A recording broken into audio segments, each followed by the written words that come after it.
Boa noite a todos, sejam bem-vindos ao penúltimo encontro do curso A Mecânica do Universo e o Universo da Mecânica.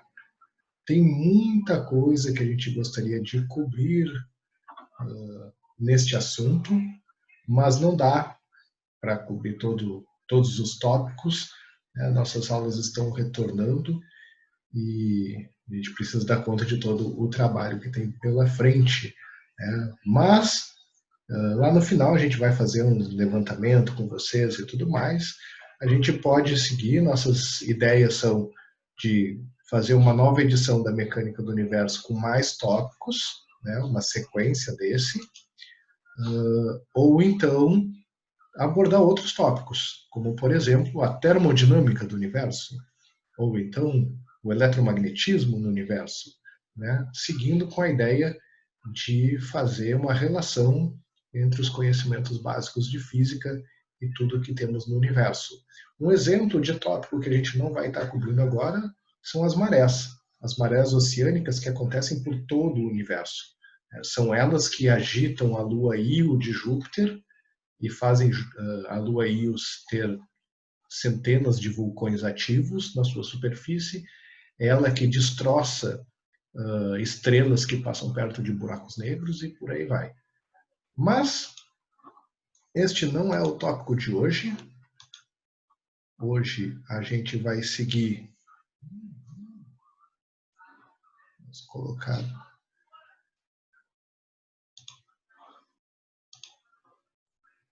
aqui a tela. Hoje a gente vai seguir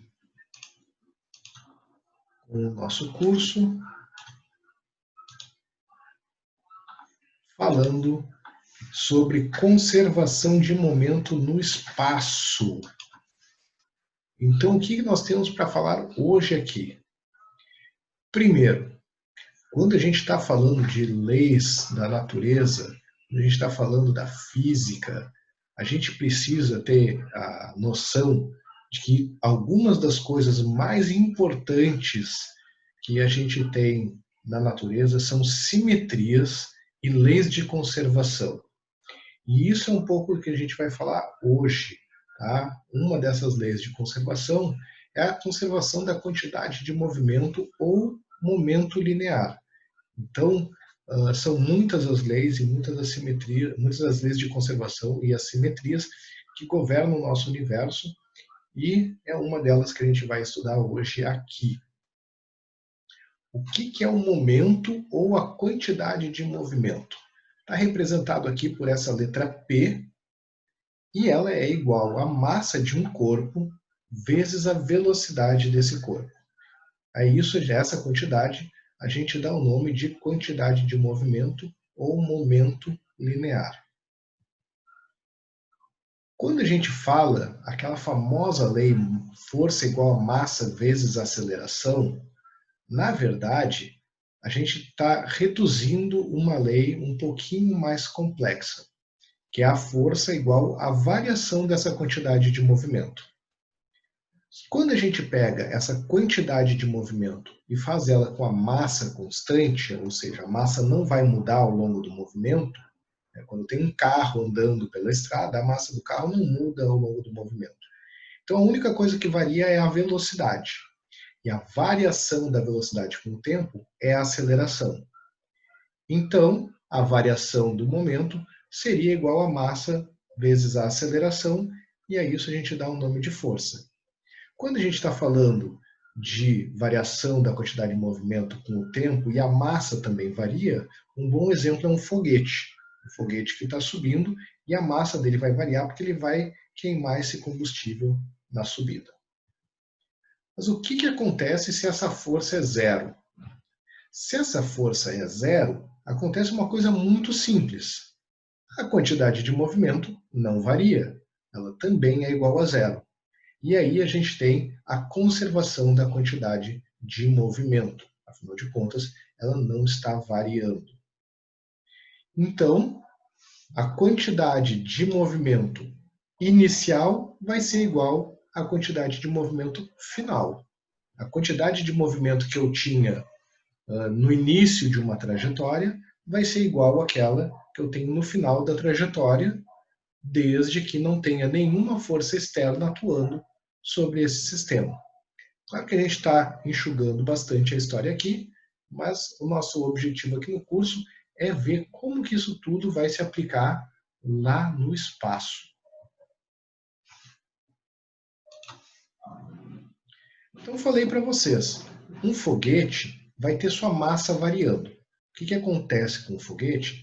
Ele vai jogar as partículas que ele está queimando lá no combustível para baixo, e como eu tenho partículas indo para baixo, ou seja, uma velocidade apontando para baixo, para que eu tenha a conservação da quantidade de movimento de todo esse sistema, o foguete vai para cima. Esse é o princípio de funcionamento do foguete. No caso do foguete, a massa varia, porque o combustível vai sendo queimado ao longo da trajetória e daí vai diminuindo a quantidade de massa do foguete. Então, fica um pouco mais complexo do que aquilo que a gente estava falando antes ali. Guilherme, desculpa te interromper, mas o Victor falou aqui no chat, professor, acho que os slides não estão passando, e eu realmente acho que não estão passando também, porque eu não estou conseguindo. Então, peraí que o meu chat aqui fechou aqui, daí eu não vi. Então, tá, então, deixa eu dar um stop aqui no share e começar de novo, então.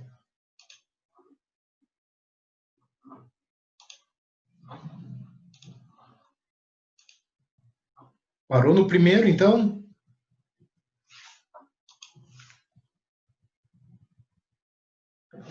Parou no primeiro ou passou algum? Estava nesse, professor. Nesse mesmo. Nesse primeiro, então. Podia ter... tá, tudo bem, eu não vi o chat. Então, já falei das simetrias e leis de conservação, então vamos à quantidade de movimento. Tá? Eu falei que era massa vezes velocidade, então a força que eu falei para vocês, que era a variação dessa quantidade de movimento. Se essa força for igual a zero, a variação da quantidade de movimento também é igual a zero. Tá? Então essa é a ideia por trás. E se a variação da quantidade de movimento for zero, aí a quantidade de movimento linear no início da trajetória vai ser igual à quantidade de movimento linear no final da trajetória. E aí o exemplo do foguete que eu estava falando para vocês. Eu acho que a única coisa que vocês não conseguiriam vislumbrar realmente era a sequência de equações. O foguete, acho que todo mundo já tem essa imagem desenhada na nossa memória. Um exemplo clássico de livros de física. Agora está passando, né? Agora tudo ok. Assim. Um exemplo clássico dos livros de física é um astronauta que joga uma ferramenta ou alguma coisa no espaço. Por que esse exemplo é clássico? Porque lá no espaço, como a gente está praticamente num vácuo sem nada, quando eu jogar alguma coisa, essa coisa vai seguir seu movimento. Eu não tenho atrito, não tenho resistência do ar, não tenho nada. Então fica mais fácil da gente ter um problema de física desses clássicos quando a gente está falando do espaço. Então, o que acontece se o astronauta joga uma ferramenta para frente, por exemplo? O que vai acontecer é que não tem nenhuma força externa atuando nesse sistema. Então, a quantidade de movimento que o astronauta e a ferramenta têm no início do sistema, quando estão os dois parados, é igual a zero. Os dois estão parados. Então, massa vezes velocidade, como a velocidade vai ser zero, tanto do astronauta quanto da ferramenta, isso daqui vai ter que ser zero, cada um dos dois componentes da quantidade de movimento linear do sistema. Se a inicial é zero, a final também tem que ser zero. E daí a gente vai ter que fazer a conta da quantidade de movimento final igual a zero e descobrir quanto que vai ser essas velocidades envolvidas. Vamos supor, então, que o astronauta mais o traje espacial tenham 100 kg de massa.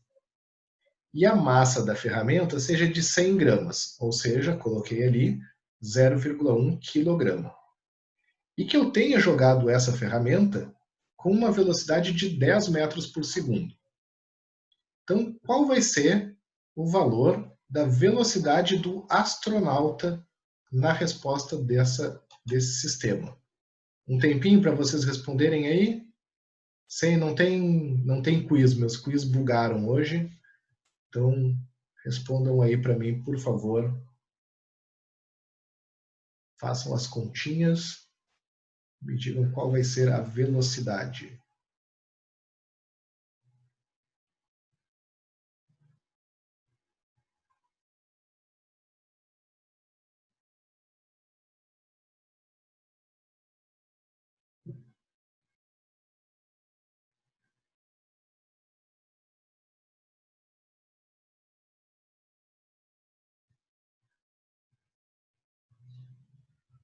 Beleza, as respostas surgindo. Então, a gente vai fazer 0,1 vezes 10, vai dar, passa para o outro lado, vai ficar negativo, multiplica e depois divide por 100, a gente vai ter menos 0,01 metro por segundo.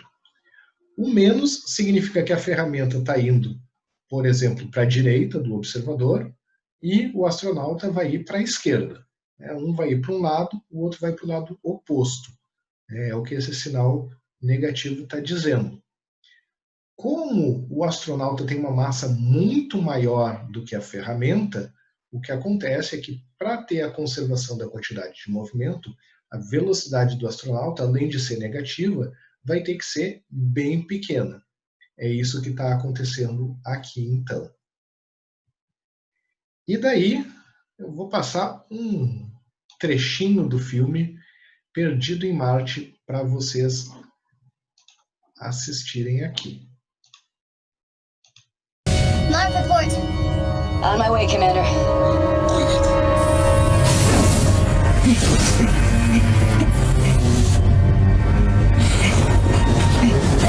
Professor, what's my relative velocity to Mark? 5.2 meters per second. Copy. Adjusting course.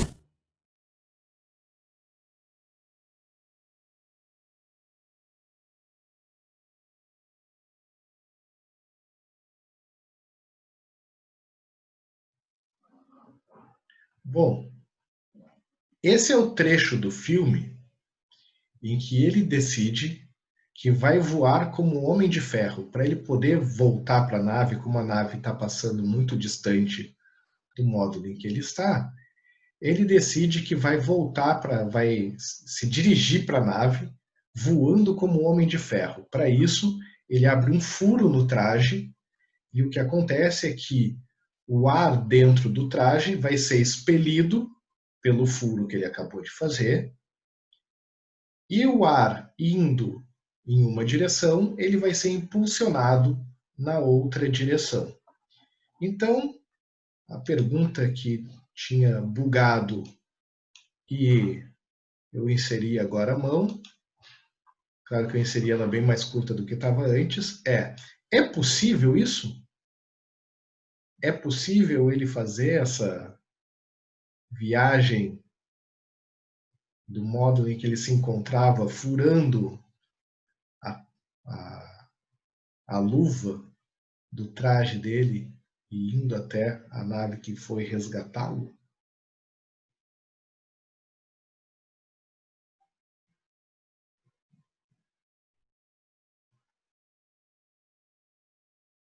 Tá parelha a votação, vamos votar que tá parelho o negócio.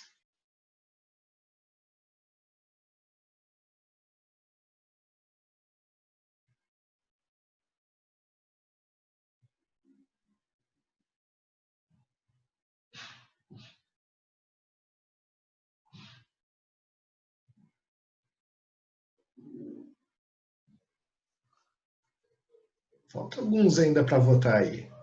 Vamos lá. Mais 10 segundos. 9, 8, 7, 6, 5, 4, 3, 2 e 1. Encerrando a votação.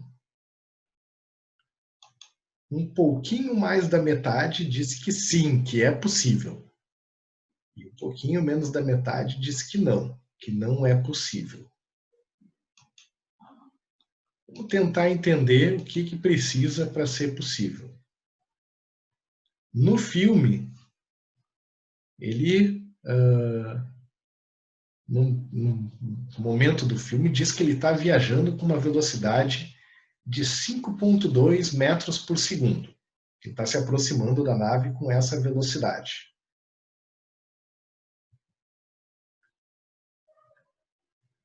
A quantidade de movimento inicial, quando ele e o gás estavam parados, né, é 0. A quantidade de movimento final vai ser a soma dos dois. Quando a gente passa do gás para o outro lado, então a quantidade de movimento do Mark Watney vai ser igual à do gás que está saindo pela mão, pela luva dele. A gente vai simplificar a conta, porque a conta aqui, né, deveria ser algo parecido com a do foguete, o gás saindo aos poucos e ele perdendo um pouco da massa. Eu fiz algumas... Travou aqui, travou aí? Alguém mais Travou? travou? Aqui, e aí, travou? Voltou. Voltou, pessoal? Voltou, professor. Aí voltou. Tá, então tá. Eu fiz algumas buscas para tentar juntar dados confiáveis para essa resposta. Então, juntei os 5,2 metros por segundo que fala no filme, o peso do astronauta, a massa do astronauta mais do traje espacial, né? Quem assistiu o filme, ele estava super magricelo nessa etapa do filme, então eu coloquei aí uns 100 quilogramas. E, como ele também já não tinha todo o tanque de oxigênio, eu coloquei 1 quilograma de oxigênio. Como eu falei antes, a gente não vai fazer a conta como ela deveria ser feita, o gás saindo aos poucos, ele reduzindo a massa e tudo mais, essa conta ia ser bem mais complicada. A gente vai fazer como se todo o gás, todo esse 1 quilograma de gás, saísse ao mesmo tempo. Tá? Qual seria a velocidade com que ele iria viajar em direção a essa nave? A velocidade que ele viaja é de 5,2 metros por segundo. Qual deveria ser a velocidade do gás sendo expelido?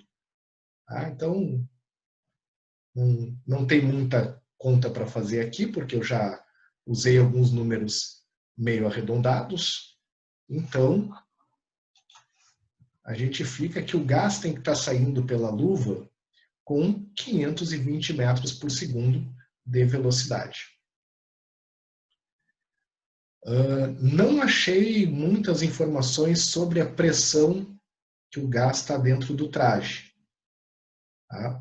Mas, pela pressão que eu encontrei em alguns sites de informação sobre astronautas e também sobre mergulho, os tanques de oxigênio em mergulho, a gente tem uma boa pressão dentro desses trajes espaciais. Para a gente calcular essa velocidade, considerando a pressão dentro do traje, a gente também precisaria considerar o tamanho do furo feito na mão e tudo mais, mas o que eu posso dizer para vocês é que sim, pelo menos essa ordem de grandeza na velocidade com que o gás está escapando da luva do Mark Watney, seria sim possível essa viagem. Claro que não é algo nem um pouco simples de ser feito, né? Precisa de algumas condições bem extremas aqui, mas não é algo descartado. Tá? Então ele poderia sim fazer essa viagem, mas aí a gente precisa de outros assuntos que não estão aqui na nossa mecânica para poder terminar esta conta.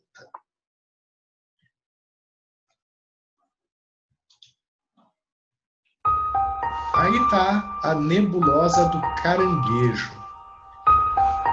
O que acontece? Quando as estrelas chegam no final da vida evolutiva delas, estrelas de grande massa, não de muito grande massa, mas estrelas de grande massa, a camada mais exterior vai colapsar em direção a um núcleo de ferro. Esse núcleo de ferro vai se transformar numa estrela de nêutrons e as camadas mais externas vão explodir na forma de uma supernova, esparramando os elementos mais pesados do universo, processando elementos mais pesados do universo por todo o espaço.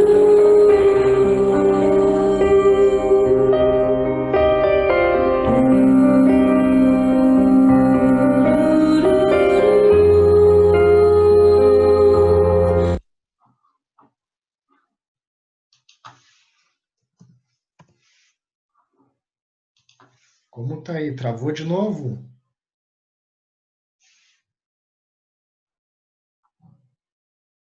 Pessoal. Alô? Oi, tá me escutando, Matheus? Tô. Aqui tá bacana o negócio. Tá. Então, Mas o parou. pessoal falou que tava só o áudio, então põe de novo aí. Vamos curtir. Tu tava vendo o vídeo? Aqui tava travado, mas não quer dizer que tava parada a imagem. Ela tava como se fosse frame a frame, entendeu? Tá, então eu vou botar de novo o vídeo aqui.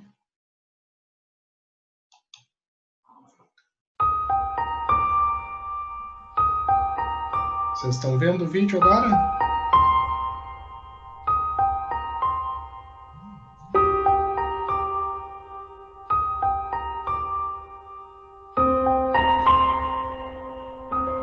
Tá, agora não tô vendo.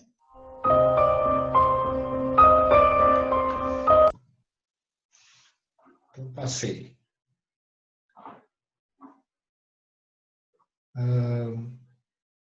Estão vendo alguma coisa?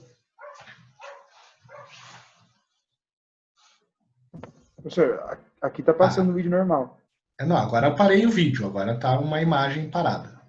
Sim, agora parou. Tá. Então tá, pulei o vídeo, pessoal. Tá? Pelo visto, hoje o negócio tá meio travado por aqui.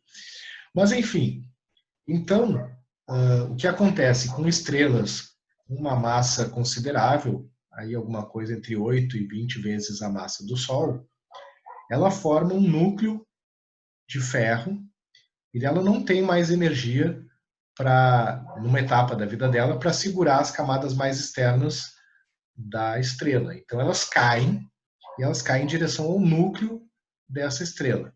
Esse núcleo vai se transformar numa estrela de nêutrons, e as camadas mais externas vão descer em direção ao centro, e vai ter aquele rebote delas serem enviadas de volta para o espaço. O que vai acontecer aqui é essa mesma conservação de quantidade de movimento que a gente está falando até aqui. Então, são partículas que vão estar caindo e batendo nesse núcleo, e daí tendo esse rebote quicando em direção ao espaço. Essa daí que vocês estão vendo é a nebulosa do Caranguejo. Tá? Para ter uma ideia, né, estão ali os dados dela, ela tem um diâmetro de 11 anos-luz. Isso daí é a matéria que foi jogada para o espaço. Ela se expande com uma velocidade de 1.500 metros por segundo. A gente viu quando falou das velocidades incríveis. A estrela-mãe dela deveria ter algo em torno de 10 vezes a massa do Sol.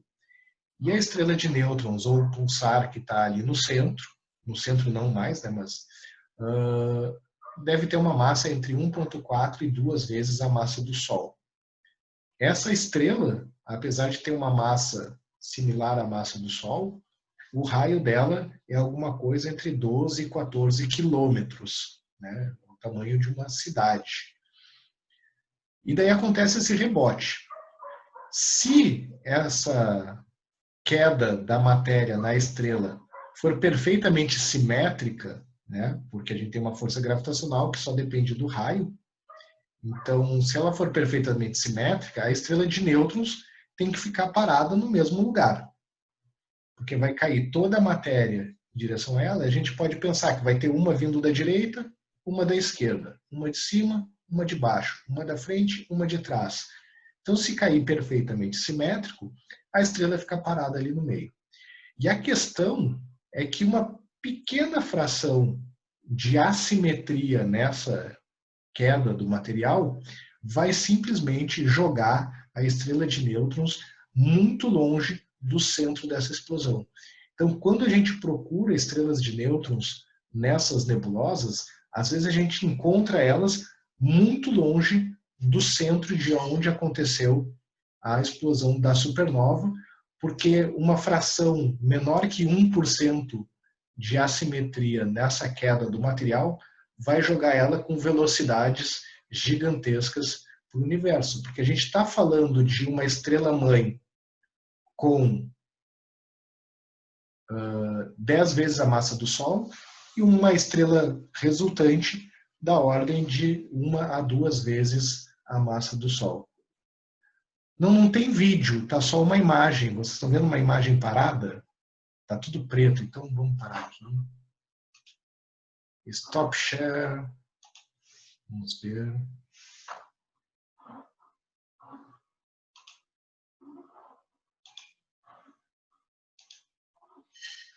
Mais uma tentativa.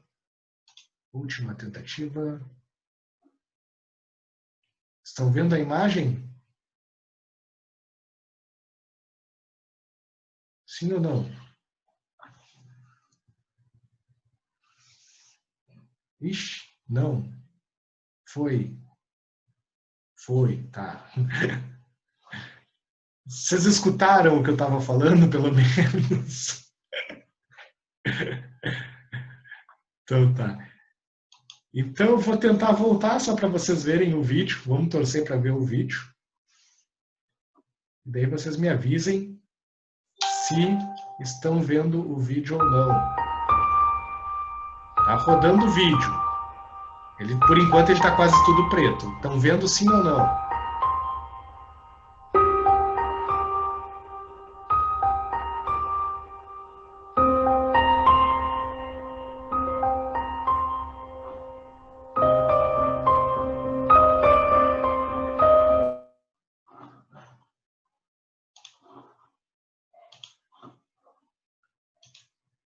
Bom, pelo menos não tinha muito vídeo, muita coisa. Pelo menos agora vocês estão me vendo. Eu estou mexendo ou eu estou parado?